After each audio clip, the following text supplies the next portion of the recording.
ಭಾರತ ಪಾಕಿಸ್ತಾನದ 5 ಕಡೆಗಳು ಮತ್ತು POKಯ 4 ಕಡೆಗಳ ಮೇಲೆ ಕ್ಷಿಪಣಿ ದಾಳಿಯನ್ನು ನಡೆಸಿದೆ.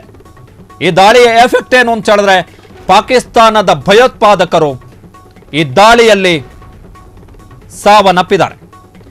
8 ನಗರಗಳು 90ಕ್ಕೂ ಹೆಚ್ಚು ಉಗ್ರರು ಬಲಿಯಾಗಿರುವಂತಹ ಮಾಹಿತಿ ಇದೆ. ಬವಾಲ್ಪುರ ಇದು ಜೈಷ್ ಇ ಮೊಹಮ್ಮದ್ನ ಸಂಘಟನೆಯ ಸ್ಥಳ. ಇದು ಮುರಿಡಿಕೆಯಲ್ಲಿ ಸುಮಾರು 30 ಉಗ್ರರು ಬಲಿಯಾಗಿರುವಂತಹ ಸಾಧ್ಯತೆ ಇದೆ.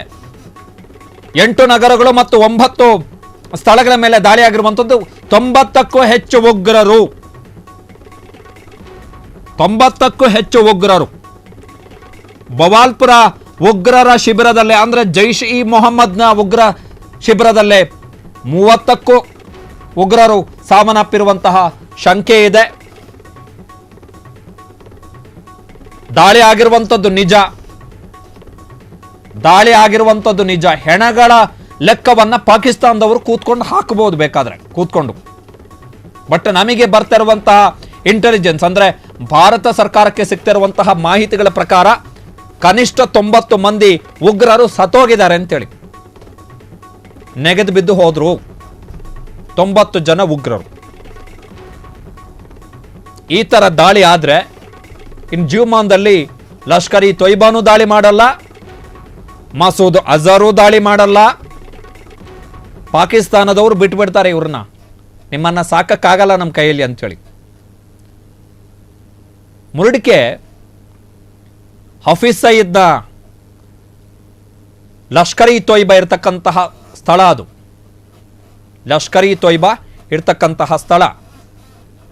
ಆ ಸ್ಥಳದ ಮೇಲೆ ದಾಳಿಯನ್ನು ಮಾಡಿದ್ದೀವಿ. ಸೊ 90 ಮಂದಿ ಉಗ್ರರು ಸಾವನ್ನಪ್ಪಿರುವ ಬಗ್ಗೆ ನಮಗೆ ಮಾಹಿತಿ ಲಭ್ಯ ಆಗ್ತಾ ಇದೆ. So the biggest anti terrorism operation, ಭಯೋತ್ಪಾದಕ ನಿಗ್ರಹ ಕಾರ್ಯಾಚರಣೆ ಎಲ್ಲಿ? That is very important. ಪಾಕಿಸ್ತಾನದ ನೆಲದ ಒಳಗಡೆಯೇ ನಾವು ಇಂಥದ್ದೊಂದು ಆಪರೇಷನ್ ಅನ್ನು ಮಾಡಿದ್ದೀವಿ. ಪಾಕಿಸ್ತಾನದ ನೆಲದ ಒಳಗೆ ನಮ್ಮ ಕ್ಷಿಪಣಿಗಳು ಹೋಗಿ ಅಲ್ಲಿ ಅಪ್ಪಳಿಸಿ ಅಲ್ಲಿ ಅವರೇ ಸಾಕ್ತಾ ಇದ್ದಂತಹ ಈ ಭಯೋತ್ಪಾದಕ ನಾಯಿಗಳನ್ನು ಬೀದಿ ಹೆಣಗಳ ಥರ ನಾವು ಹೊಡೆದು ಉರುಳಿಸ್ಬಿಟ್ಟು ಬಂದಿದ್ದೀವಿ. So the biggest attack.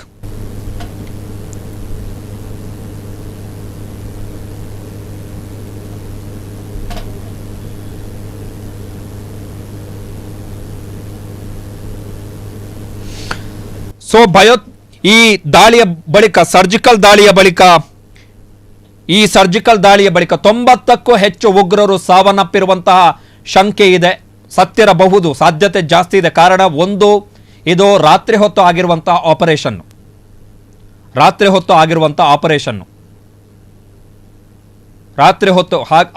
Operation ಒಂದು. ಎರಡನೆಯದ್ದು ಏನು ಅಂತ ಹೇಳಿದ್ರೆ ನಿರ್ದಿಷ್ಟ ಕ್ಷಿಪಣಿ ದಾಳಿ ಆಗಿದೆ. ನಿರ್ದಿಷ್ಟ ಕ್ಷಿಪಣಿ ದಾಳಿ ಅಂತ ಹೇಳಿದ್ರೆ ಸೊ ಭಾರತದಲ್ಲಿ ಇವತ್ತು ಟ್ರೆಂಡಿಂಗ್ ಆಗ್ತಾ ಇರುವಂತಹ ಟಾಪ್ ಮೋಸ್ಟ್ ಟ್ಯಾಗ್ಸ್ ಯಾವುದು ಅಂತ ಹೇಳಿದ್ರೆ ಆಪರೇಷನ್ ಸಿಂಧೂರ. ಪಕ್ಷಾತೀತವಾಗಿ ಎಲ್ಲರೂ, ಬಿಜೆಪಿಯ ನಾಯಕರು, ಕಾಂಗ್ರೆಸ್ನ ನಾಯಕರು ಎಲ್ಲರೂ ಕೂಡ ಪಕ್ಷಾತೀತವಾಗಿ ಸರ್ಕಾರಕ್ಕೆ ಮತ್ತು ಸೇನೆಯ ಪರ ನಿಂತ್ಕೊಂಡು ಜಯಘೋಷವನ್ನು ಹಾಕ್ತಾ ಇದ್ದಾರೆ. ಭಾರತ್ ಮಾತಾ ಕಿ ಜೈ ಅಂತೇಳಿ. ಕಾರಣ ಇಂಥದ್ದೊಂದು ಪ್ರತೀಕಾರವನ್ನ ಇಡೀ ದೇಶ ಎದುರು ನೋಡ್ತಾ ಇತ್ತು. ರಾಜತಾಂತ್ರಿಕ ಕ್ರಮಗಳಿಂದ ನಮಗೆ ಸಮಾಧಾನ ಆಗಿರಲಿಲ್ಲ. ಕಾರಣ ಏನು ಅಂತ ಹೇಳಿದ್ರೆ ಅವೆಲ್ಲ ದೀರ್ಘಕಾಲದ ಪರಿಣಾಮಗಳನ್ನು ಹೊಂದಿರತಕ್ಕಂತಹ ಕ್ರಮಗಳು. ಆದರೆ ತತ್ಕ್ಷಣಕ್ಕೆ ಏನು ಮಾಡಿದಾರಲ್ಲ, ಅದಕ್ಕೆ ತತ್ಕ್ಷಣಕ್ಕೆ ಏನು ಇದನ್ನ ಕೇಳ್ತಾ ಇತ್ತು ಭಾರತದ ಜನ ಇದನ್ನ ಕೇಳ್ತಾ ಇತ್ತು ಸರ್ಕಾರದ ಬಳಿ. ಯಾವಾಗ ಅಟ್ಯಾಕ್ ಮಾಡ್ತೀರಿ ಅದನ್ನ ಹೇಳಿ ಅಂತೇಳಿ ಜನ ಕಾತರದಿಂದ ಕಾಯ್ತಾ ಇದ್ದಿದ್ದು ಅದನ್ನೇ. ಯಾವಾಗ ಮಿಲಿಟರಿ ಆಪರೇಷನ್ ಯಾವಾಗ ಅಂತೇಳಿ ಕಾಯ್ತಾ ಇದ್ರು. ಮಧ್ಯರಾತ್ರಿ 1:40 ನಿಮಿಷಕ್ಕೆ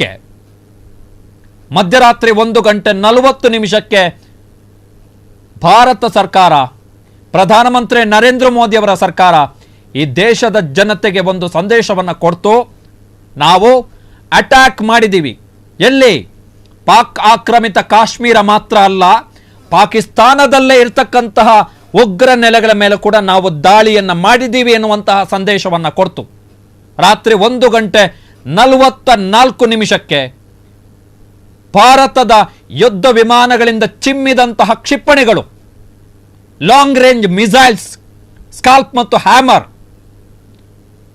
ಮತ್ತು ಹ್ಯಾಮರ್ ಹೆಸರಿನ ಲಾಂಗ್ ರೇಂಜ್ ಮಿಸೈಲ್ಸ್, ದೀರ್ಘಗಾಮಿ ಕ್ಷಿಪಣಿಗಳು ಭಾರತದ ಯುದ್ಧ ವಿಮಾನಗಳಿಂದ ಚಿಮ್ಮಿ ಪಾಕಿಸ್ತಾನದವರು ಸಾಕ್ತಾ ಇರುವಂತಹ ಭಯೋತ್ಪಾದಕ ನಾಯಿಗಳ ಅವರ ನೆಲೆಗಳೇನಿದೆ ಅವುಗಳಿಗೆ ಹೋಗಿ ಅಪ್ಪಳಿಸಿದ್ವು. 8 ನಗರಗಳು, ಒಟ್ಟು 9 ಉಗ್ರ ತಾಣಗಳು, ಎಲ್ಲವೂ ಭಯೋತ್ಪಾದಕರದ್ದೇ. ಯಾವುದೇ ನಾಗರಿಕ ಪ್ರದೇಶಗಳ ಮೇಲೆ ಭಾರತ ದಾಳಿಯನ್ನ ಮಾಡಿಲ್ಲ. ಯಾವುದೇ ಮಿಲಿಟರಿ ಬೇಸ್ಗಳ ಮೇಲೆ ಭಾರತ ದಾಳಿಯನ್ನ ಮಾಡಿಲ್ಲ. ಬದಲಿಗೆ ನಾವು ದಾಳಿಯನ್ನ ಮಾಡಿದ್ದು ಪಾಕಿಸ್ತಾನ ಪ್ರಾಯೋಜಿತ, ಪಾಕಿಸ್ತಾನದವರು ಸಾಕೊಂಡಿರುವಂತಹ ಭಯೋತ್ಪಾದಕ ನಾಯಿಗಳು ಅಡಗಿ ಕೂತಿದವಲ್ಲ ಅವುಗಳ ಮೇಲೆ. ಪ್ರಿಸಿಷನ್ ಅಟ್ಯಾಕ್ ಅಂತ ಹೇಳಿದ್ರೆ, ಈಗ ಫಾರ್ ಎಕ್ಸಾಂಪಲ್ ಆಗಲೇ ಒಂದು ಲಿಸ್ಟನ್ನು ಕೊಟ್ವಿ. ಮುಜಾಫರಾಬಾದ್ ಅಂತ ಹೇಳಿದ್ರೆ, ಮುಜಾಫರಾಬಾದ್ನಲ್ಲಿ ನಿರ್ದಿಷ್ಟ ಒಂದು ಸ್ಥಳದಲ್ಲಿ, ನಿರ್ದಿಷ್ಟ ಒಂದು ಏರಿಯಾದಲ್ಲಿ ಈ ಭಯೋತ್ಪಾದಕರು ಅಡಗಿ ಕೂತಿದ್ದಾರೆ. ಇವರು ಅಲ್ಲೇ ಇರುವಂಥದ್ದು, ಇವರ ಕಾರ್ಯಚಟುವಟಿಕೆ, ಇವರ ಕುತಂತ್ರಗಳೆಲ್ಲ, ಷಡ್ಯಂತ್ರಗಳು, ಕಾನ್ಸ್ಪಿರಸಿ ಎಲ್ಲ ಅಲ್ಲೇ ಆಗ್ತಾ ಇದೆ. ಅಂಥದ್ದೇ ನಿರ್ದಿಷ್ಟವಾದಂತಹ ಸ್ಥಳದ ಮೇಲೆ ದಾಳಿ ಆಗಿರುವಂಥದ್ದು, ಅಂಥದ್ದೇ ನಿರ್ದಿಷ್ಟವಾದಂತಹ ಸ್ಥಳ. ಪ್ರಿಸಿಷನ್ ಅಟ್ಯಾಕ್ ಅಂದರೆ ಈ ಟಾರ್ಗೆಟನ್ನೇ, ಇಂತಹ ಬಿಲ್ಡಿಂಗನ್ನೇ ಹೋಗಿ ಅಟ್ಯಾಕ್ ಮಾಡಬೇಕು ಅಂತಾದರೆ ಅದೇ ಬಿಲ್ಡಿಂಗಿಗೆ ಹೋಗಿ ಅಟ್ಯಾಕ್ ಮಾಡುತ್ತೆ ಮಿಸೈಲ್. ಅದೇ ಬಿಲ್ಡಿಂಗು, ಆ ಟಾರ್ಗೆಟ್ನಿಂದ ತಪ್ಪಿಸಕ್ಕೆ ಸಾಧ್ಯನೇ ಇಲ್ಲ. ಅದನ್ನು ಪ್ರಿಸಿಷನ್ ಅಟ್ಯಾಕ್ ಅಂತ ಹೇಳ್ತೀವಿ ನಾವು. ಸೊ ನಮ್ಮ ಕ್ಷಿಪಣಿಗಳು ಸ್ಕಾಲ್ಪ್ ಮತ್ತು ಹ್ಯಾಮರ್.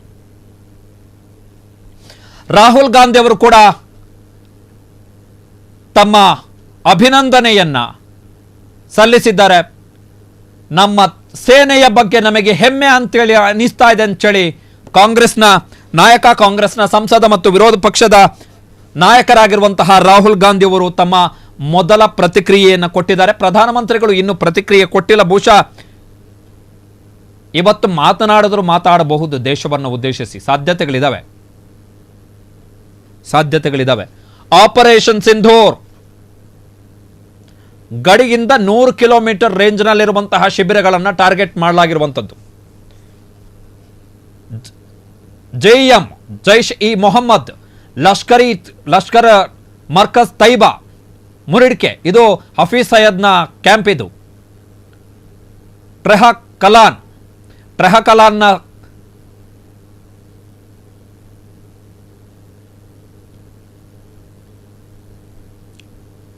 ನಿರ್ದಿಷ್ಟ ಉಗ್ರ ತಾಣಗಳ ಮೇಲೆ ನಾವು ಇವತ್ತು ದಾಳಿಯನ್ನ ಮಾಡಿದ್ದೀವಿ.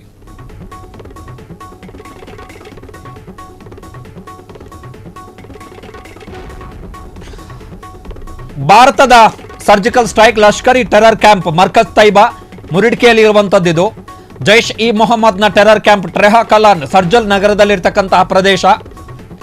ಇನ್ನು ಸಿಯಾಲ್ಕೋಟ್ನಲ್ಲಿರುವಂತಹ ಮುನಾಜೋಯಾ, HAMನ ಮೆಹಮುನಾ ಜೋಯಾ.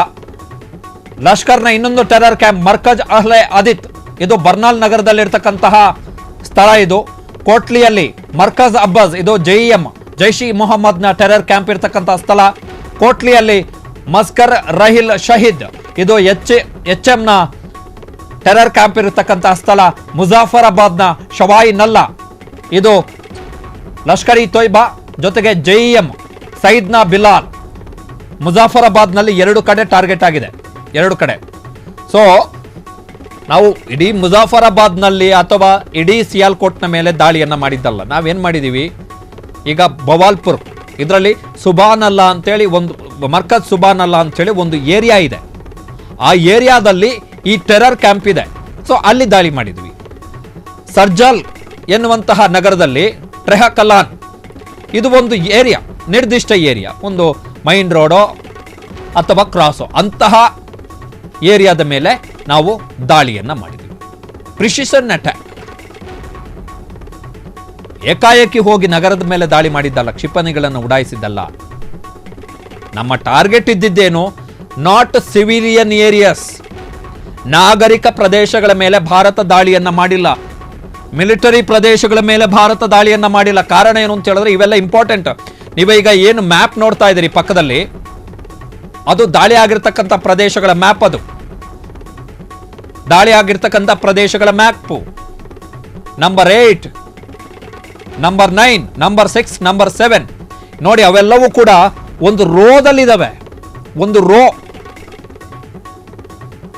ಎಲ್ಲವೂ ಗಡಿ ಭಾಗದಲ್ಲಿರುವಂಥವು, ಎಲ್ಲವೂ ಒಂದು ರೋದಲ್ಲಿ. ಈಗ ಮಾರ್ಕೆಟ್ ಅಲ್ಲಿ ಯಾವುದಾದ್ರೂ ಒಂದು ಅಂಗಡಿ ಇರುತ್ತಲ್ಲ, ಇಂಥ ಐಟಮಿಗೆ ಅಂತಾನೆ ಇಟ್ಟಿರುವಂಥ ಅಂಗಡಿ, ಒಂದು ಕೆಲವು ಏರಿಯಾಗಳಿರ್ತವೆ. ಈ ಏರಿಯಾಕ್ಕೆ ಹೋದ್ರೆ ಇಂಥದ್ದೇ ಐಟಮ್ ಸಿಗುತ್ತೆ ಅಂತೇಳಿ ಅಂಗಡಿಗಳಿರ್ತಾವಲ್ಲ, ಆ ಥರ ಪ್ರದೇಶ ಇದು. ನೋಡಿ ಅಲ್ಲಿ 1, 2, 3, 4 ಎಲ್ಲವೂ ಕೂಡ ಒಂದು ರೋ. ನೋಡಿ 9 ಮತ್ತು 8 ಇದೆಯಲ್ಲ, ಅದು ಮುಜಾಫರಾಬಾದ್. 7, 6, 5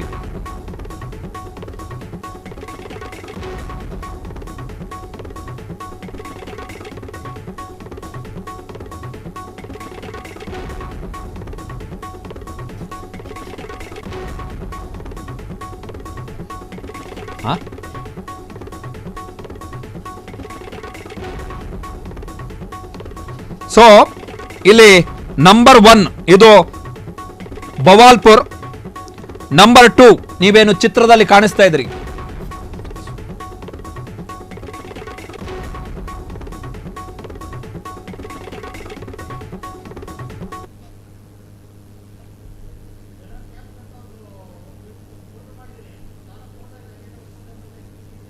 ಸೊ ಇದು ನೀವು ನೋಡ್ತಾ ಇರುವಂತಹ ಮ್ಯಾಪ್, ಎಲ್ಲಿ ದಾಳಿ ಆಗಿದೆ, ಯಾವ ಏರಿಯಾದಲ್ಲಿ ನಾವು ದಾಳಿಯನ್ನ ಮಾಡಿದೀವಿ ಅಂತೇಳಿ. ಸೊ ನಂಬರ್ 1 ಏನಿದೆ, ಇದು ಬವಾಲ್ಪುರ್, ಮರ್ಕಜ್ ಸುಬಾನ್ ಅಲ್ಲಾ, ಈ ಏರಿಯಾ ನಂಬರ್ 1 ಅಂತ ಏನಿದೆ ಅದು. ಎರಡನೆಯದ್ದು ಮರ್ಕಜ್ ತೈಬಾ ಮುರ್ಡಿಕೆ, ಲಷ್ಕರ್ ಇ ತೊಯ್ಬಾದ ಟೆರರ್ ಕ್ಯಾಂಪ್ ಎರಡನೇದ್ದು. ಅದರ ಪಕ್ಕದಲ್ಲೇ ಇರುವಂಥದ್ದು ಜೈಷ್ ಇ ಮೊಹಮ್ಮದ್ನ ಟೆರರ್ ಕ್ಯಾಂಪ್, ಸರ್ಜಲ್ ಪ್ರದೇಶ, ಅದು ತೆರಾಕಲಾನ್ ನಗರದಲ್ಲಿ ಬರ್ತಕ್ಕಂಥ ಪ್ರದೇಶ. ಅದರ ಪಕ್ಕದಲ್ಲಿ 4ನೇಯದ್ದು HM, ಅದು ಸಿಯಾಲ್ಕೋಟ್ನ ಮೆಮೂನಾ ಜೋಯಾ ಪ್ರದೇಶ. 5ನೇಯದ್ದು ನೀವೇನು ನೋಡ್ತಾ ಇದ್ದೀರಿ, 5ನೇಯ ನಂಬರ್ ಏನಿದೆ ಅದು ಲಷ್ಕರ್ ಇ ತೊಯ್ಬಾದ ಮರ್ಕಜ್ ಅಲೆ ಹಾದಿತ್, ಇದು ಬರ್ನಾಳ ನಗರದಲ್ಲಿ ಬರ್ತಕ್ಕಂತಹ ಪ್ರದೇಶ.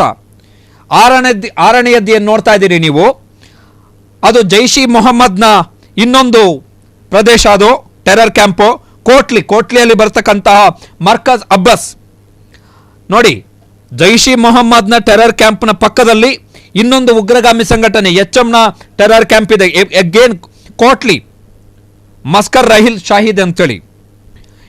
8ನೇಯದ್ದು ನೀವೇನು ನೋಡ್ತಾ ಇದ್ದೀರಿ ಅಲ್ಲಿ ತುತ್ತ ತುದಿಯಲ್ಲಿ, ಅದು ಶವಾಯಿನಲ್ಲ ಕ್ಯಾಂಪ್, ಮುಜಾಫರಾಬಾದ್ ಲಷ್ಕರ್ ಇ ತೊಯ್ಬಾದ ಕ್ಯಾಂಪ್ ಅದು. 9ನೇಯದ್ದು ಅಗೇನ್ ಮುಜಾಫರಾಬಾದ್, ಸೈದ್ನಾ ಬಿಲಾಲ್ ಕ್ಯಾಂಪ್ ಅಂತೇಳಿ. ಸೊ ಆ ರೋ ನೋಡಿ, ಆ ರೋ ನೋಡ್ತಾ ಇದ್ರೆ ನಿಮಗೆ ಗೊತ್ತಾಗುತ್ತೆ. ಅದೊಂಥರ ಆಗಲೇ ಹೇಳಿದ ಹಾಗೆ, ಇಂಥದ್ದೊಂದು ಏರಿಯಾಕ್ಕೆ ಹೋದರೆ ಇಂಥದ್ದಷ್ಟೇ ಐಟಮ್ ಸಿಗುತ್ತೆ ಅಂಥೇಳಿ ಕೆಲವು ಏರಿಯಾಗಳಿರ್ತವೆ. ಅದೇ ಥರದ ಪರಿಸ್ಥಿತಿ ಇದು. ಆ ಟೆರರ್ ಕ್ಯಾಂಪ್ಗಳ ರೋ ನೋಡಿ, ಎಲ್ಲವೂ ಕೂಡ ಗಡಿಯ ಸಮೀಪದಲ್ಲಿರ್ತಕ್ಕಂಥವು, ಭಾರತದ ಗಡಿಯ ಸಮೀಪದಲ್ಲಿರ್ತಕ್ಕಂಥವು ಎಲ್ಲವೂ ಕೂಡ ಭಾರತದ ಗಡಿಯ ಸಮೀಪದಲ್ಲಿ ಇರ್ತಕ್ಕಂತಹ ಟೆರರ್ ಕ್ಯಾಂಪ್ಗಳು ಎಲ್ಲ ರೋದಲ್ಲಿದ್ದಾವೆ. ಈ ಪಾಕಿಸ್ತಾನದವರು ಆ ನಾಯಿಗಳನ್ನು ತಗೊಬಂದು ಅಲ್ಲಿ ಅವರಿಗೆ ಟ್ರೈನಿಂಗ್ ಕೊಡುವಂಥ ಕೆಲಸವನ್ನು ಮಾಡಿದ್ದಾರೆ. ಅಲ್ಲಿ ಅವರಿಗೆ ನೀವು ಇಲ್ಲಿರಿ, ಈ ಥರ ಅಟ್ಯಾಕ್ ಮಾಡಿ, ಈ ಥರ ದಾಳಿ ಮಾಡಬೇಕು, ಈ ಥರ ಮಾಡಬೇಕು ಅಂತೇಳಿ ISI ಮತ್ತು ಪಾಕಿಸ್ತಾನದ ಮಿಲಿಟರಿ ಜೊತೆಗೆ ಪಾಕಿಸ್ತಾನದ ಪೊಲಿಟಿಕಲ್ ಎಕ್ಸಿಕ್ಯೂಟಿವ್ ಕೂಡ 9, 8, 7, 6, 5, 4 ಅಲ್ಲಿ 3 ಎಲ್ಲ ರೋ, ಅವುಗಳ ಮೇಲೆಲ್ಲ ಇವತ್ತು ದಾಳಿಯನ್ನು ಮಾಡಿದ್ದೀವಿ. ಇಂಪಾರ್ಟೆಂಟ್ ಏನು, ಪಾಕಿಸ್ತಾನದ ಒಳಗಡೆ ಹೋಗಿ ನಾವು ಮಿಸೈಲ್ ದಾಳಿಯನ್ನು, ನಮ್ಮ ಮಿಸೈಲ್ಗಳು ಅಪ್ಪಳಿಸಿವೆ ಪಾಕಿಸ್ತಾನದ ಒಳಗಡೆ ನಮ್ಮ ಮಿಸೈಲ್ಗಳು ಅಪ್ಪಳಿಸಿರುವಂಥದ್ದು.